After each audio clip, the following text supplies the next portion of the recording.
प्राचीन भारत में कई बार लोग पक्षियों के आवागमन के लिए घर के आसपास दानों से भरकर टोकरियां लटका रखते थे। राजा के कोषाध्यक्ष के रसोइयों ने भी ऐसा कर रखा था। उन्हीं टोकरियों में से एक में एक कबूतर ने डेरा जमा रखा था, जो रात भर तो उसमें रहता, फिर शाम ढलते ही वापस अपनी टोकरी में लौट आता। एक दिन एक कौवा भी वहां के रसोई घर से आती हुई पकते मांसादी की सुगंध से आकर्षित हो कबूतर की टोकरी में आ बैठा और प्रेमपूर्वक वार्तालाप करने लगा। कौवे की चिकनी चुपड़ी बातों में आकर कबूतर ने उसे आतिथ्य प्रदान किया, किंतु ये चेतावनी भी दी कि रसोई घर से उन्हें कुछ भी नहीं चुराना चाहिए।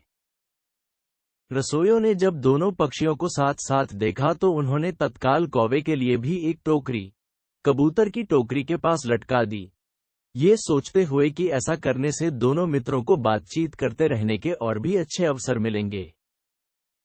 दूसरे दिन कबूतर जब तड़के ही उड़कर दूर निकल गया तो कौवा अपने वास स्थान पर दुबका पड़ा रहा।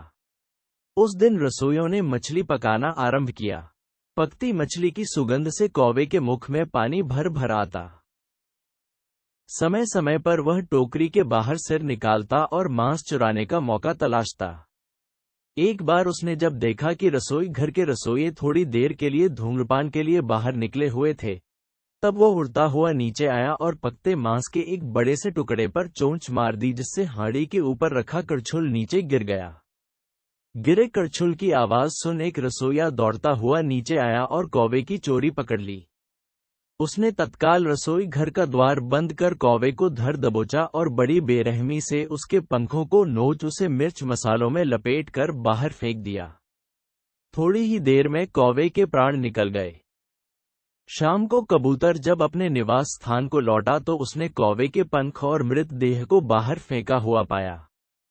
उसने तत्काल समझ लिया कि कौवा अपने लोभ का शिकार हो चुका था।